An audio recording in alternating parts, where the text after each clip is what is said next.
और जोर से सदगुरु महाराज जी की जय जयकार करें।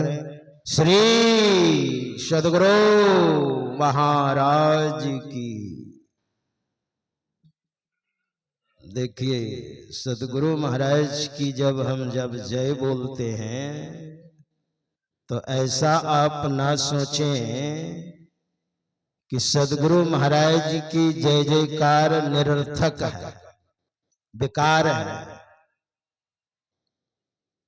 एक सत्संगी सुबह सुबह, थोड़ा अंधकार ही था, ट्रेन पकड़ने के लिए जा रहे थे, जल्दी जल्दी जा रहे थे। रास्ते में एक भूत मिल गया। 8 प्रकार के भूत जोनियां हैं और बहुत पावर होता है उसमें भी। वह स्थूल रूप धारण कर सकता है। सामने में आया और भूत कहता है मुझे गाना सुनाओ। तो सत्संगी ने सोचा गाना सुनाओ, मुझे ट्रेन पकड़नी है, जल्दी जल्दी जा रहा हूं और ये कह रहा है मुझे गाना सुनाओ। कहा गाना नहीं सुनाओगे तो आगे नहीं दूंगा बढ़ने के लिए। तो सत्संगी ने सोचा सुबह हो ही गई है और सुबह स्तुति भी करनी ही है, तो ईश स्तुति से ही प्रारंभ कर देता हूं, चलूंगा भी और स्तुति भी करूंगा। तो पहले सदगुरु महाराज की जय करूं तो ना। और जैसे कहा श्री सदगुरु महाराज की, 20 हाथ भूत पीछे भाग गया। फिर आया, अरे ये नहीं गाना सुनाओ गाना। कहा तो वही तो सुनाने के लिए जा रहा था, लेकिन पहले सदगुरु महाराज की जय जयकार करो तो ना। अच्छा ठीक है सुनाओ। और फिर जैसे कहा श्री सदगुरु महाराज की जय, फिर भाग गया लगभग 20 हाथ पीछे। वो रुक नहीं सकता है। फिर आया, अरे ये नहीं गाना सुनाओ। तब सत्संगी का ध्यान उसके पैर की ओर जब जाता है तो आगे वाला भाग पीछे था और पीछे वाला भाग आगे था। फिर क्या, सदगुरु महाराज की जय, सदगुरु महाराज की जय बोलते गए, भूत भागता गया। इसलिए निरर्थक नहीं है, बहुत पावर है। एक बार और कह दीजिए, श्री सदगुरु महाराज की जय। और भक्ति क्या है? सारे सुखों की खानी भक्ति है। माता सबरी ने किनकी भक्ति की? गुरु की भक्ति की। और गुरु की भक्ति का मतलब गुरु के चरण की भक्ति की।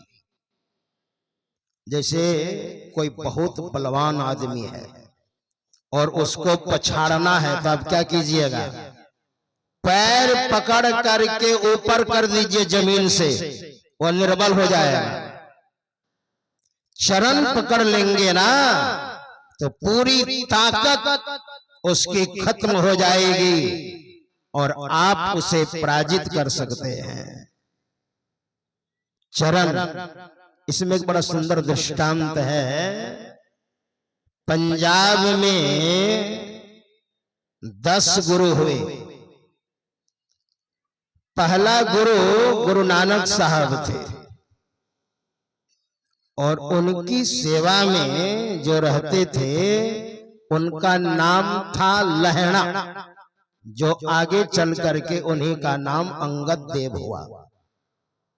दूसरे गुरु गुरु नानक साहब गारहस्थ जीवन में रहकर आत्मोन्नति के शिखर पर पहुंचे हुए थे। भक्ति की पराकाष्ठा मोक्ष है। एक दिन बहुत प्रसन्न हो गए गुरु नानक साहब, बहुत खुश हो गए। और अपने दोनों पुत्रों से कहा, लक्ष्मी चंद श्रीचंद, दोनों पुत्रों से कहा बेटा बैठ जाओ, आज मैं बहुत खुश हूं। और अपने सेवक लहणा से भी कहा बेटा तुम भी बैठ जाओ।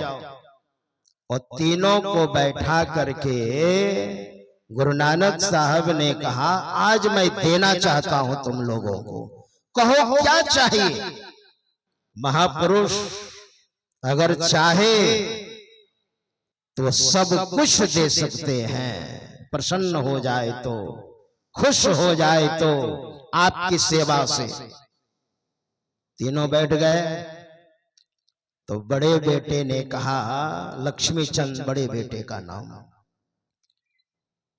तो लक्ष्मी चंद ने कहा हमको तो धन चाहिए पिताजी, क्योंकि गारहस्थ जीवन में धन ना हो तो जीवन निरर्थक है, बेकार है। इसलिए कृपा करके आप मुझे धन दीजिए। मृषा न होई देव ऋषि भाषा, जो महापुरुष कह देंगे ब्रह्मा की लकीर भी बेकार हो जाएगी। कहा ठीक है, मैं बहुत खुश हूं, इस जीवन में तुमको धन मिलेगा। श्रीचंद से कहा तुमको क्या चाहिए बेटा। तो श्रीचंद ने कहा पिताजी आप मेरे पिताजी भी हैं और आप संत भी हैं, इसलिए मुझे धन तो नहीं चाहिए, इस जीवन में मुझे मोक्ष चाहिए, मुक्ति चाहिए। और मुक्ति का अर्थ है वेदों में ऋग यजु साम अथर्वाख्यान वेदांत, चारों वेदों में मोक्ष का मतलब होता है अखंड सुख, हर समय सुख में रहना, उसी को कहते हैं मोक्ष। और हर एक व्यक्ति हर समय सुख में रहना चाहता है। तो श्रीचंद जानते थे कि हमको मोक्ष चाहिए पिताजी। कहा बेटा तुमको मोक्ष मिलेगा। और श्रीचंद को मोक्ष मिला और उन्होंने उदासी संप्रदाय चलाया, जो शरीर में भस्म रमाते हैं, आपने देखा होगा।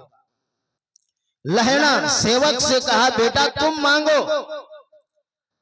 लहणा ने कहा गुरुदेव न हमको धन चाहिए, न मुझे मोक्ष चाहिए, न सांसारिक वैभव चाहिए, न सांसारिक मान प्रतिष्ठा चाहिए।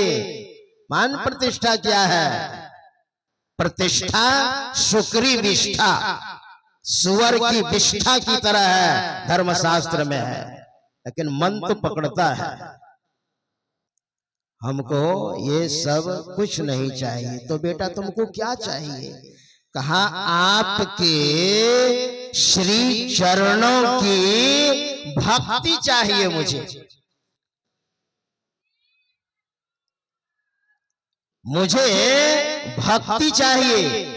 और मुझे लगता है भगवान शंकर ने भगवान श्री राम से यही मांगा था। भगवान श्री राम का जब राज्याभिषेक हो गया तो बड़े बड़े सिद्ध महापुरुष आते थे दर्शनार्थ, तो भोले बाबा भी आए। तो भोले बाबा से भगवान श्री राम ने कहा कहिए महाराज कैसे आना हुआ, क्या चाहिए? तो भोले बाबा ने कहा मुझे क्या चाहिए? तो क्या मांग लिया? मुझे कुछ नहीं चाहिए, भक्ति सदा सत्संग। हमको भक्ति दीजिए और सत्संग भी तो प्रथम भक्ति संतन कर संगा। सत्संग दीजिए, भक्ति दीजिए, आपके श्री चरणों की भक्ति, यानी इसने चरण को पकड़ लिया उसको सब कुछ मिल गया। श्री चंद ने मुक्ति, लक्ष्मी चंद ने धन, लहणा ने कहा हमको आपके श्री चरणों की भक्ति चाहिए। और पढ़िए सिखों के ग्रंथ आप, लहणा को ही दूसरे गुरु बनने का सौभाग्य प्राप्त हुआ। न लक्ष्मी चंद बन पाए, न श्री चंद बन पाए, लहणा ही दूसरे गुरु अंगद देव जी महाराज हुए और उस गद्दी के उत्तराधिकारी लहणा ही हुए। गुरु नानक साहब की शक्ति, गुरु नानक साहब की भक्ति अंग अंग में, लहणा के अंग में शक्ति प्रविष्ट हो गई और नाम पड़ गया अंगद देव जी महाराज, दूसरे गुरु हुए। भक्ति क्या चीज है? रामायण आप पढ़िएगा तो रामायण में भरत का प्रसंग आता है। ऐसा भरत, धन्य है भरत।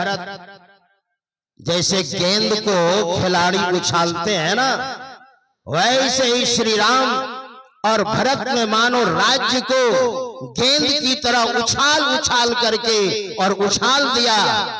एक ने पिता की आज्ञा का पालन किया और 14 वर्ष के वनवास में चले गए, और दूसरे को राज्य मिला। तो जैसे गेंद को ठोकर मारते हैं, वैसे ही भरत ने ठोकर मार दी और कहा मुझे ये सब नहीं चाहिए। क्या मांगा उसने?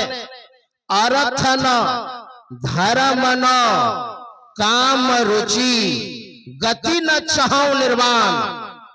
अर्थ भी नहीं चाहिए, न कोई धर्म चाहिए, न अच्छी गति चाहिए, न मोक्ष चाहिए, तो जन्म जन्म रति राम पदा यह वरदान आन।